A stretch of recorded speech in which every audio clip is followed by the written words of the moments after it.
Assalamualaikum warahmatullahi wabarakatuh dan selamat sore. Halo teman-teman. Sebelumnya perkenalkan, nama saya Mas Nawahab dengan NPM 0227221153 dari Fakultas Ekonomi dan Bisnis Program Studi Akuntansi Universitas Khairun. Nah, dan sebelumnya terima kasih kepada Bapak Dr. Suito SEMSI AK CSRS CSRA selaku dosen pengampu pada mata kuliah Teori Akuntansi.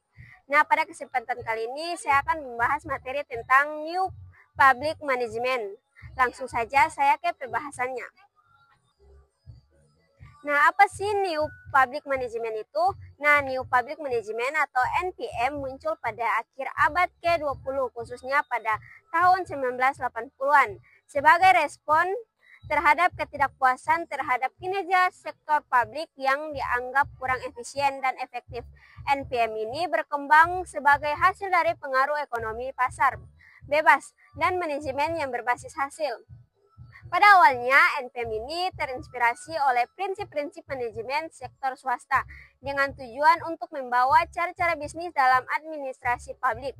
Negara-negara seperti Inggris, Amerika di bawah pemerintah Margaret Thatcher dan Ronald Reagan menjadi pelopor dalam penerapan prinsip-prinsip NPM ini, seperti privasi, kontrak layanan, dan pengelolaan berbasis kinerja pada tahun 1990-an. Konsep NPM ini mulai diterima secara global dengan berbagai negara mengadaptasi elemen-elemen NPM sesuai dengan kondisi lokal mereka. Nah, pendekatan ini diterapkan untuk meningkatkan akuntabilitas, transparansi, dan responsivitas pemerintah dalam menyediakan layanan publik. Nah, namun sering berjalannya waktu, NPM ini juga menghadapi kritik terutama terkait dengan fokus yang berlebihan pada efisiensi yang kadang mengabaikan tujuan sosial dan kesejahteraan. Meskipun demikian, NPM ini tetap menjadi pendekatan yang dominan dalam administrasi publik di banyak negara hingga saat ini. Pemberdayaan manajemen serta pengukuran dan pengelolaan kinerja secara aktif. Pendekatan ini terinspirasi oleh teori yang dipilih publik dan teori keagenan yang mendorong penerapan teknik manajemen sektor swasta. Dalam sektor publik, beberapa ciri utama New Public Management yang pertama yaitu privatisasi alih aset dari negara ke sektor swasta untuk meningkatkan efisiensi. Yang kedua yaitu kontrak layanan. Pengadaan layanan publik melalui kontrak dengan organisasi swasta atau nirlaba. Nah, yang ketiga itu pengukuran kinerja. Pendekatan pada hasil dan nilai uang melalui audit, input dan output yang terkait dengan anggaran keuangan. Dan yang keempat itu orientasi pelanggan. Fokus pada kebutuhan dan preferensi penggunaan layanan untuk meningkatkan kualitas layanan. Nah, implementasi New Public Management bervariasi di berbagai negara. Misalnya, Inggris dianggap sebagai contoh ekstrem penerapan NPM ini, sementara negara seperti Jerman dan Spanyol relatif kurang terpengaruh. Selanjutnya itu keberhasilan New Public Management masih menjadi perdebatan. Beberapa penelitian menunjukkan pengamatan biaya yang moderat, sementara lain menyoroti potensi dampak negatif seperti fokus berlebihan pada efisiensi yang dapat mengorbankan akuntabilitas demokratis. Nah, berikutnya yaitu dalam konteks New Public Management NPM terdapat beberapa tipe atau pendekatan yang digunakan dalam implementasi. Nah, ada beberapa tipe utama dalam New Public Management. Yang pertama yaitu privatisasi atau privatization. Nah, privatisasi ini proses pemindahan kepemilikan dan pengolahan layanan publik atau aset negara ke sektor swasta. Tujuannya adalah untuk meningkatkan efisiensi dan kualitas layanan melalui kompetensi dasar. Nah, dan yang kedua yaitu dekonsentrasi. Nah, dekonsentrasi ini pengalihan wewenang dan tanggung jawab ke tingkat yang lebih rendah dari pemerintah, seperti pemerintah daerah. Hal ini bertujuan untuk meningkatkan pengambilan keputusan kepada masyarakat dan meningkatkan responsivitas. Nah, yang berikutnya yaitu yang ketiga, kontraktisasi. Nah, kontraktisasi ini pengadaan layanan publik melalui kontrak dengan perusahaan swasta atau organisasi niraba. Pendekatan ini diharapkan dapat mengurangi biaya dan meningkatkan kualitas layanan. Dan yang keempat yaitu pengukuran kinerja. Nah, pengukuran kinerja ini penggunaan indikator kinerja untuk menilai efisiensi dan efektivitas pelanggan layanan publik. Fokus utama adalah pada output dan hasil daripada proses input atau prosedur administrasi. Nah, dan yang kelima yaitu orientasi pada pelanggan atau customer operation. Nah, orientasi pada pelanggan ini fokus pada penemuan kebutuhan dan harapan masyarakat atau penggunaan layanan. Nah, pendekatan ini mendorong sektor publik untuk berorientasi lebih seperti sektor swasta dalam hal pelayanan kepada pelanggan. Next yaitu yang keenam, akuntabilitas dan transparansi. Nah, ini menekankan pada pentingnya akuntabilitas bagi pengelolaan sektor publik terhadap hasil dan pengelolaan anggaran. Transparansi diperlukan agar publik dapat mengakses informasi terkait layanan publik. Dan yang ketujuh yaitu manajemen berbasis hasil.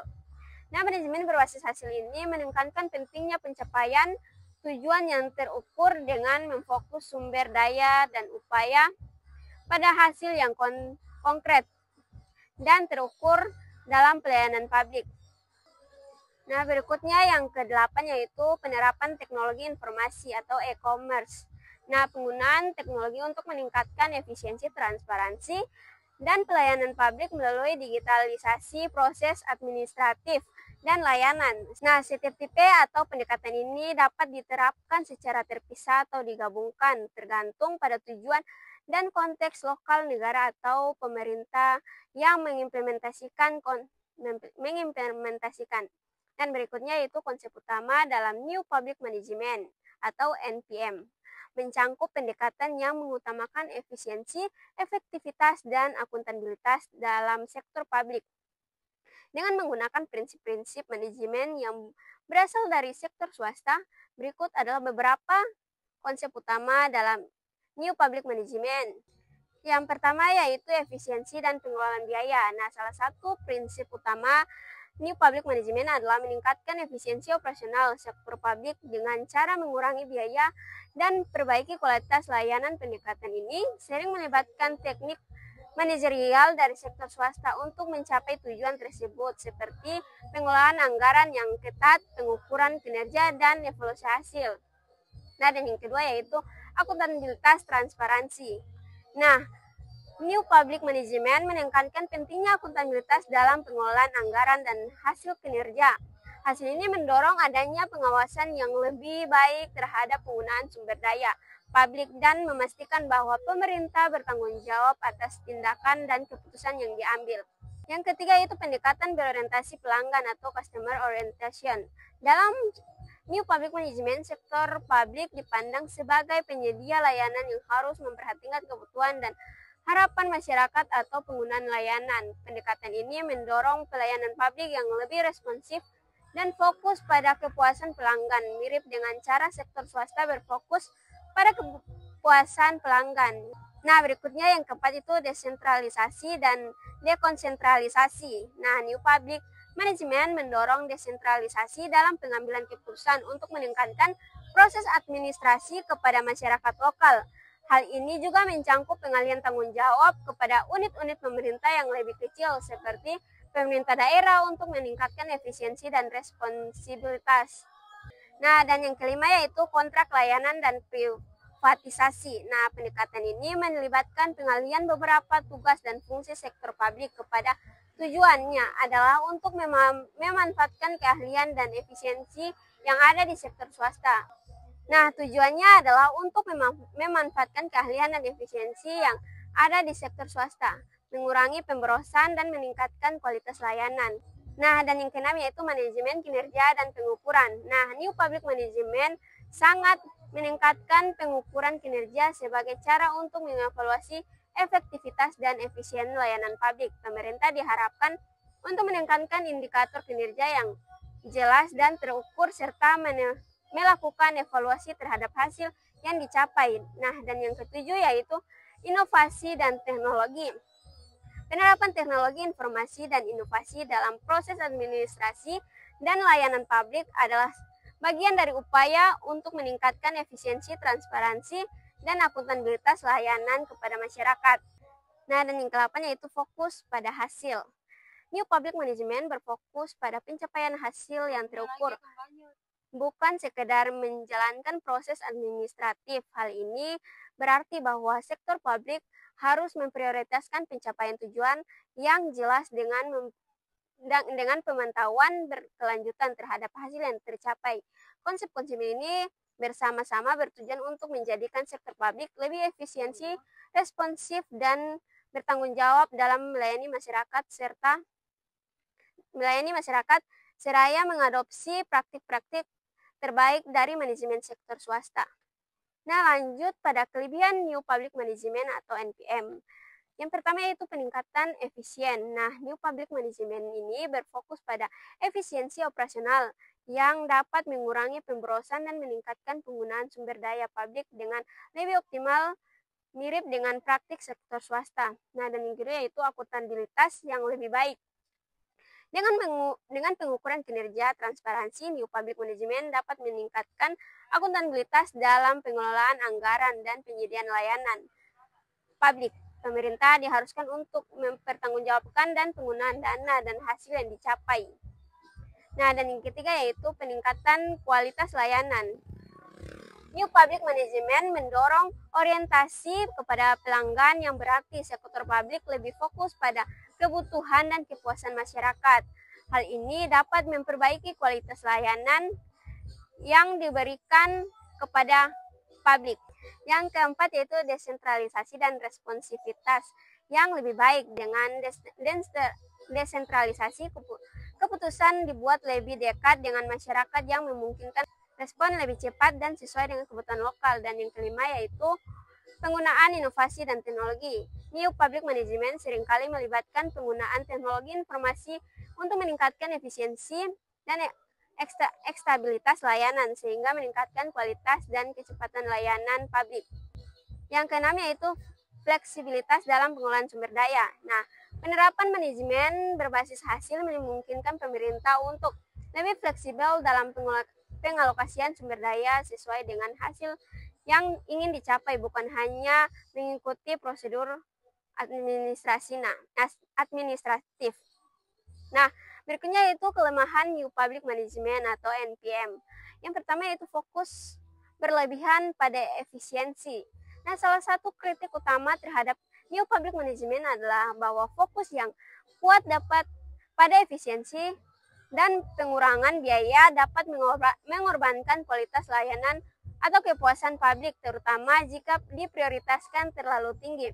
Nah, kemudian yang kedua yaitu komodifikasi layanan publik. Nah, pendekatan ini yang sangat berorientasi pasar seperti privatisasi dan kontraktisasi bisa mengarah pada komodifikasi layanan publik. Di kepentingan umum menjadi lebih berorientasi pada keuntungan dan tidak selalu memperhatikan kebutuhan masyarakat. Nah, berikutnya yaitu yang ketiga, peningkatan ketergantungan pada sektor swasta. Nah, New Public Management cenderung privatisasi, kontraksi, dan kontralisasi yang lebih menyebabkan ketergantungan yang berlebihan pada sektor swasta. Bisa saja mengurangi kontrol swasta layanan yang seharusnya menjadi tanggung jawab publik. Nah, dan yang keempat yaitu mengabaikan aspek sosial dan kesejahteraan. New Public Management seringkali meningkatkan hasil dan kinerja yang terukur, namun bisa mengabaikan tujuan sosial dan kesejahteraan yang lebih luas dari pelayanan publik yang mungkin tidak selalu mudah diukur. Nah, dari materi yang sudah saya sampaikan tadi, saya dapat menyimpulkan bahwa New Public Management merupakan pendekatan dalam administrasi publik yang bertujuan untuk meningkatkan efisiensi, efektivitas, dan akuntabilitas sektor publik dengan mengadopsi prinsip-prinsip manajemen dari sektor swasta. Konsep utama NPM mencangkup fokus pada hasil dan pengukuran kinerja, desentralisasi orientasi pelanggan, privatisasi, dan penggunaan teknologi untuk meningkatkan kualitas layanan publik.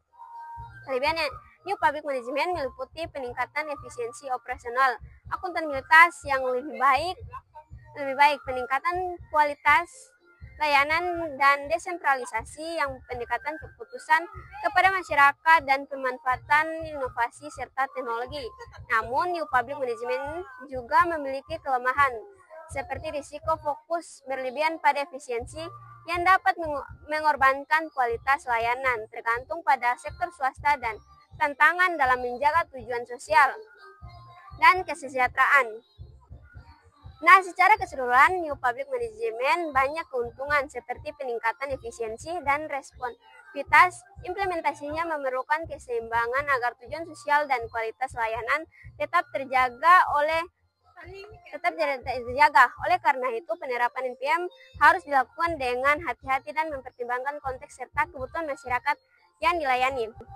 Baik, itulah hasil pembahasan saya tentang New Public Management. Kurang dan lebihnya saya mohon maaf. Wabillahi taufiq wal hidayah. Wassalamualaikum warahmatullahi wabarakatuh.